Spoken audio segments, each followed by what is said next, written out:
DFS community. Welcome into the Super Bowl edition of one of the most accurate DFS shows in the industry. This is the Adjusted Line Play Report, where we take a deep dive into the play in the trenches to determine game script and player outcomes. This show is presented by Zilla Fantasy Elite. I am your host, Todd Hoffman. You can find myself over on Twitter at Todzilla1337. And you can find Zilla Fantasy Elite over on Twitter at Zilla Fantasy. As always, folks, today's show powered by Rain Total Body Fuel. Looking to make it rain some cash in DFS? Tune in to the Adjusted Line Play Report from Zilla Fantasy Elite and follow host Todd Hoffman while he delivers the most accurate DFS advice in the industry and make it rain. All right, Super Bowl edition, we're going to do Red Dragon. It's the Inferno where we're going to get real hot, real spicy. It's not spicy. Oh, yeah. Listen to that.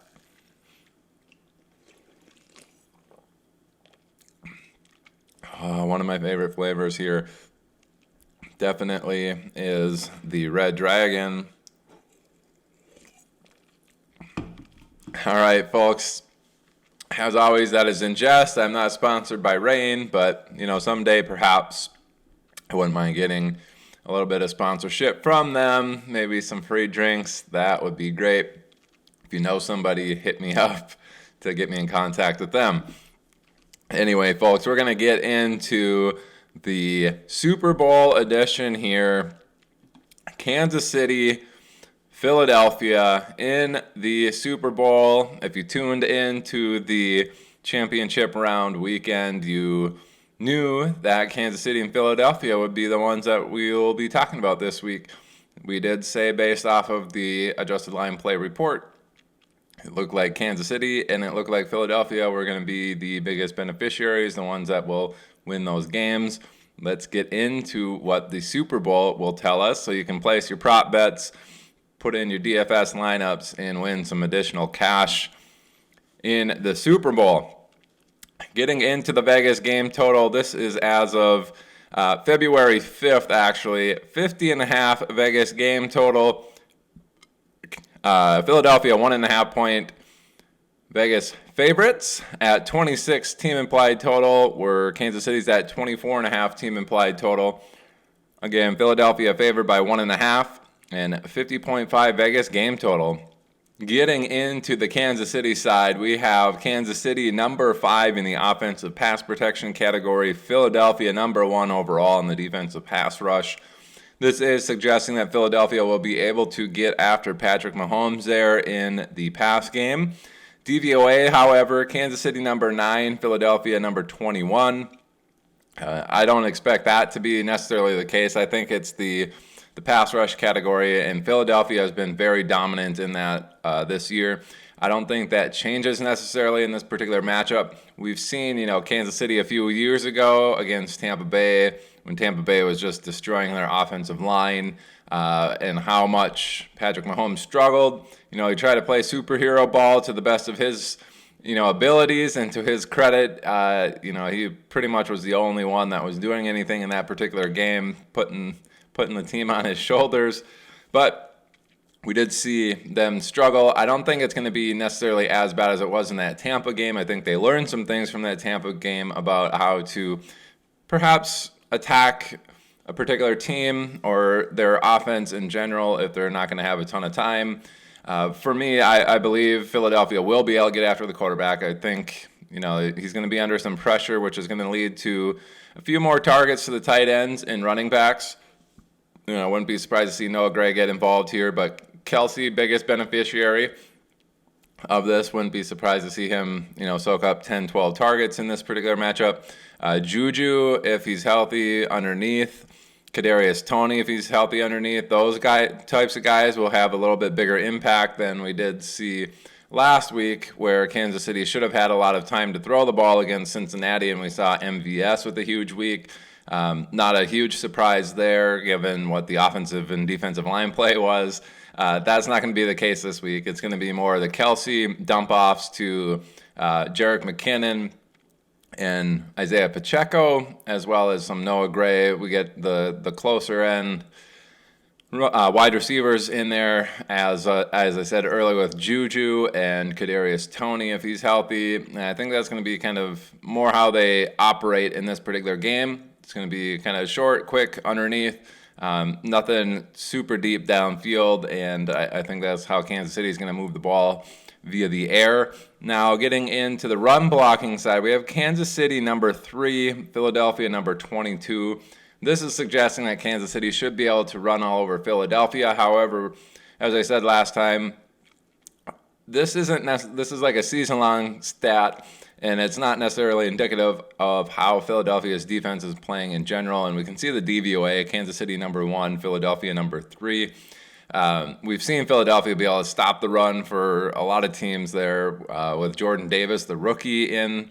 And when he was out, they were getting steamrolled. They brought in Linval Joseph, amazing run stopper. They brought in Ndamukong Suh as well to kind of shore up that defense while the rookie was out. And then now they have all three healthy and active. I don't think Kansas City, this is as big of a benefit as the 3 versus 22 is saying. It's probably more the offensive run DVOA of 1 versus 3.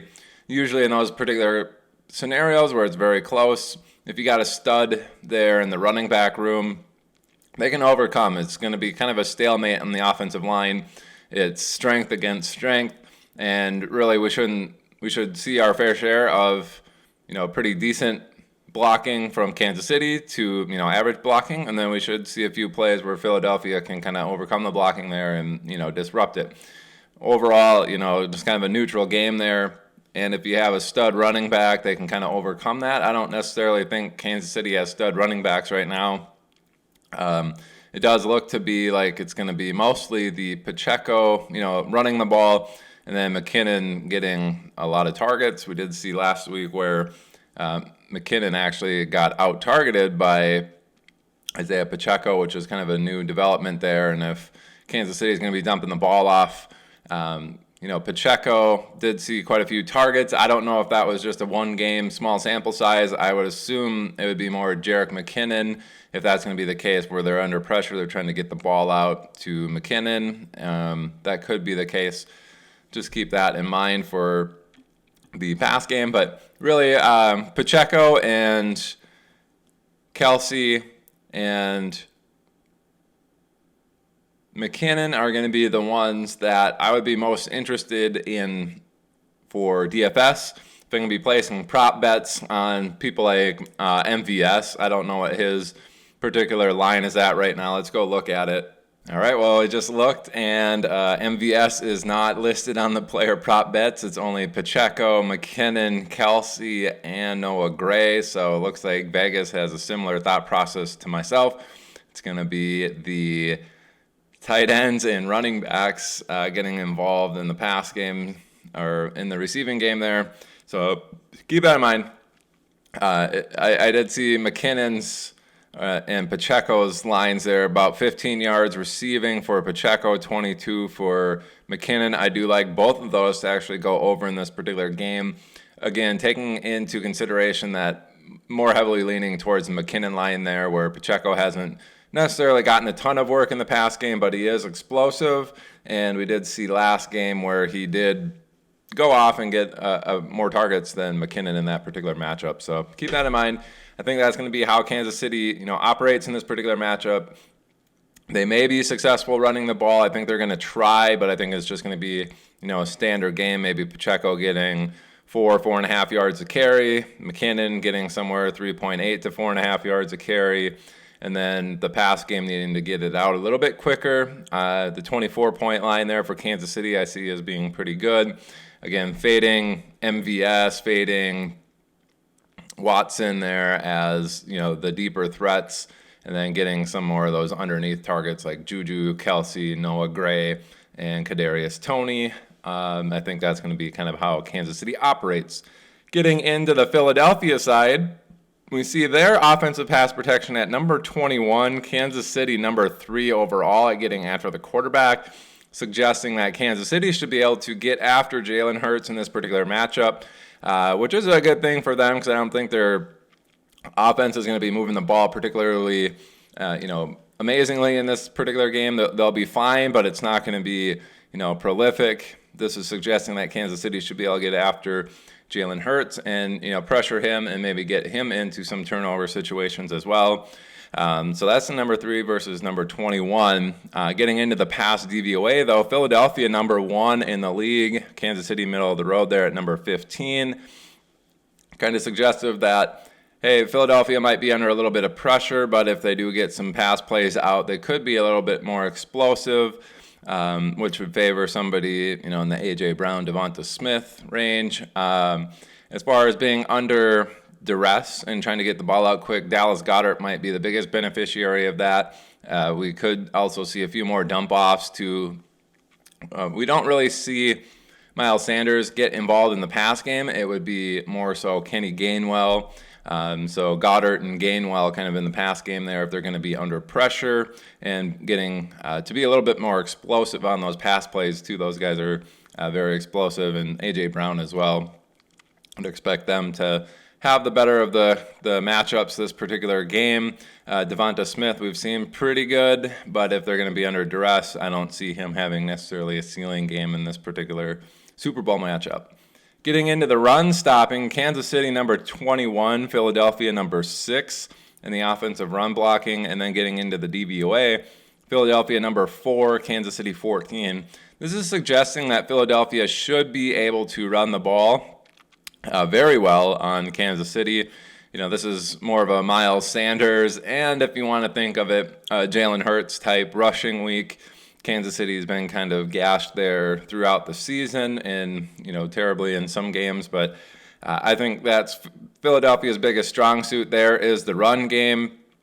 Whether or not they decide to lean on it remains in question. But I think in reality, I think Philadelphia is going to find running the ball the easiest mode. As far as the offenses are concerned, this is by far the best matchup, I think.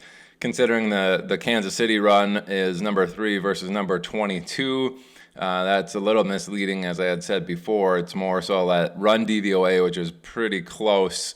I think that's going to be a little bit more accurate of a presentation of what we should expect in the Super Bowl versus Philadelphia, number 6 and 21, but the DVOA 4 and 14 there, both of those are in the favor of Philadelphia. I think as far as any offenses are concerned, Philadelphia's run game is going to be the best or the most efficient of the 4 pass-run games between these two teams.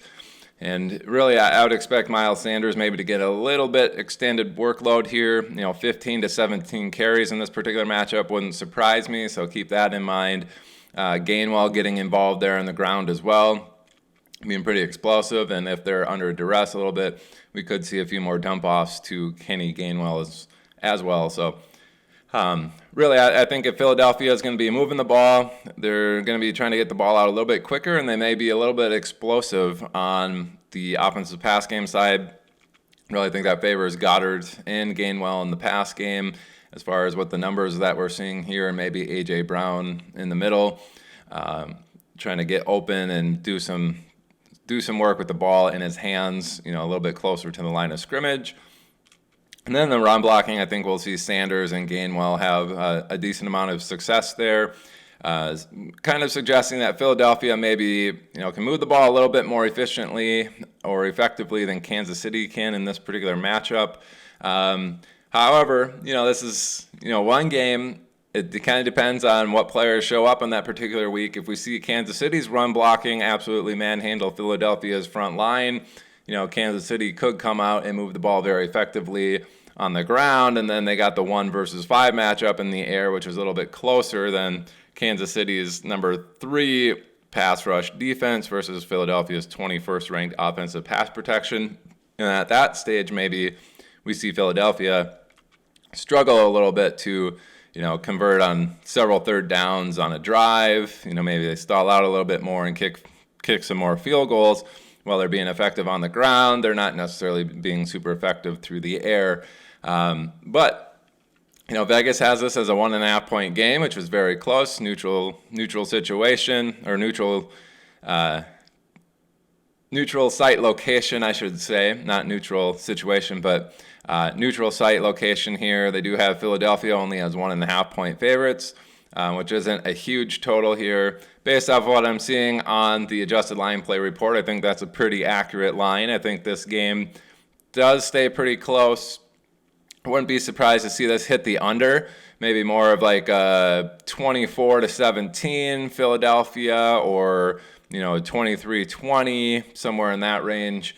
I wouldn't be surprised to see something hit the under on this. If I'm going to place a bet, I think it would be on the under. I think both of these offenses will struggle a little bit to keep these drives sustained. They're going to need to get the ball out a little bit quicker to negate these defenses getting after the quarterback.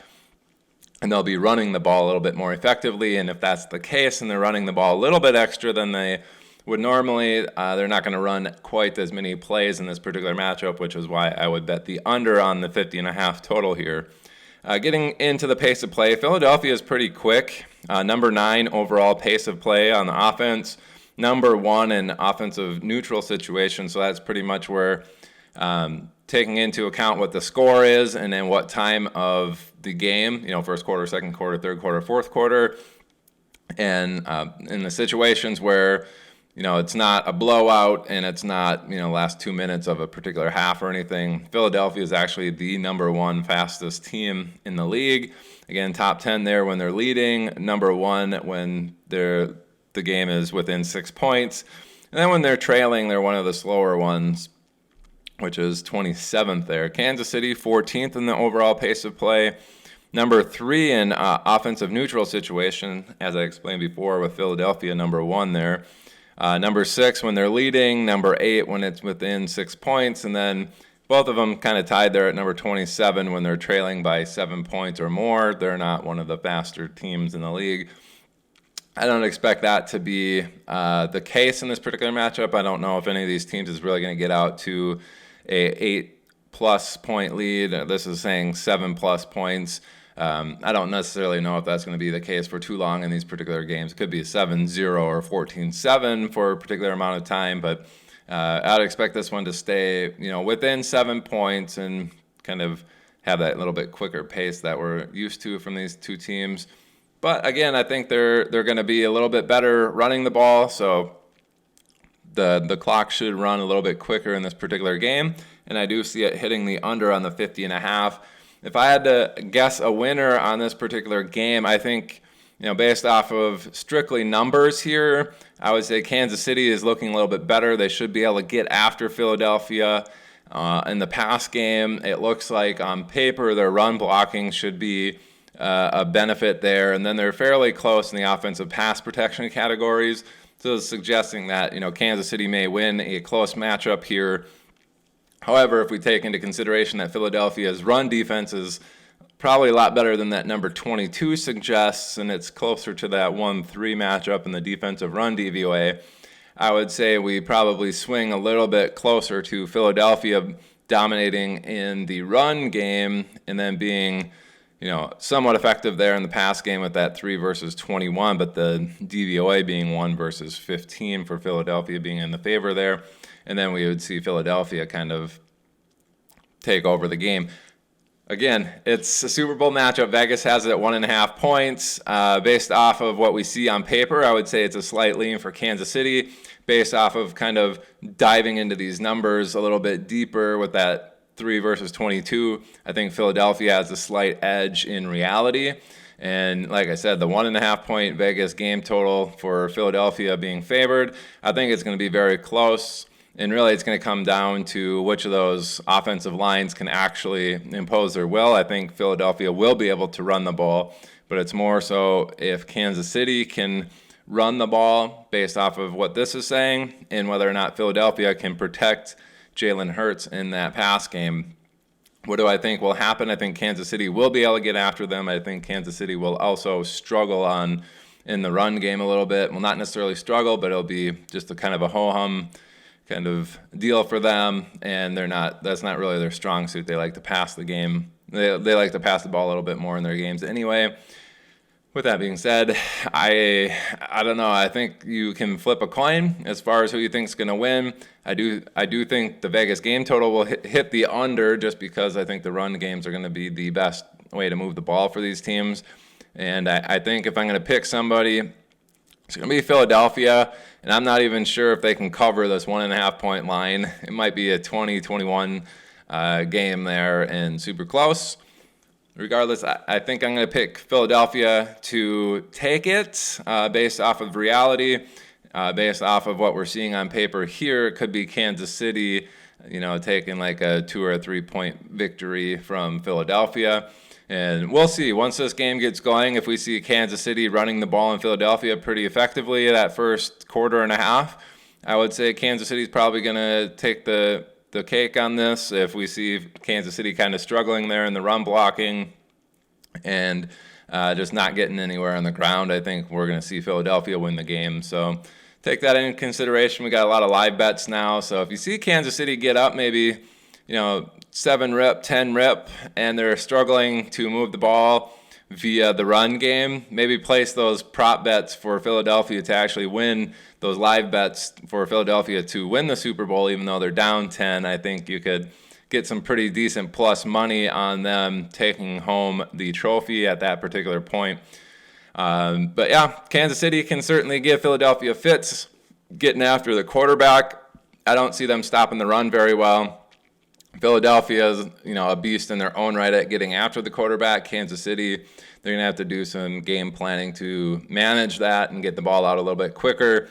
And if their offensive line can, do that and run the ball a little bit healthier than we're maybe expecting in reality, and expecting more so what this 3 versus 22 matchup says on paper, I think Kansas City has a chance to win it. Otherwise, I think Philadelphia takes it. Just kind of depends on that Kansas City run blocking and Philadelphia's pass protection there. Anyway, folks, that's going to do it for this particular game. Hopefully, you can win some money on the Super Bowl with some prop bets. Certainly hit the under. I think that's the best bet in this particular matchup. Maybe get some Noah Gray in there for a prop bet on hitting over on his particular receiving line. Same with the Kansas City running backs. I wouldn't mind seeing them over their receiving lines as well. Perhaps, I don't know what the lines are on Miles Sanders at the moment, but I think he could be in line for a pretty solid rushing game as well. So keep that in mind for your player prop bets. And that will do it for this season. This is the end Super Bowl Sunday matchup. Really appreciate those who have come out and supported me this year. Really appreciate you, Emery, reaching out and kind of telling me how well this report has done for you, and the successes that you've seen. I really appreciate hearing things like that. So keep it up. Stick with me until next season for the adjusted line play report, and then in the off season here, we'll put out some dynasty content here and there, maybe highlighting a few players. Other than that, we'll see you later, and let me know, in the comments what you thought about the Super Bowl prediction. But appreciate everything, all the support, and we'll see you next year on the adjusted line play report in week 2 of the 2023 season. Have a good one, folks. Thank you, and goodbye.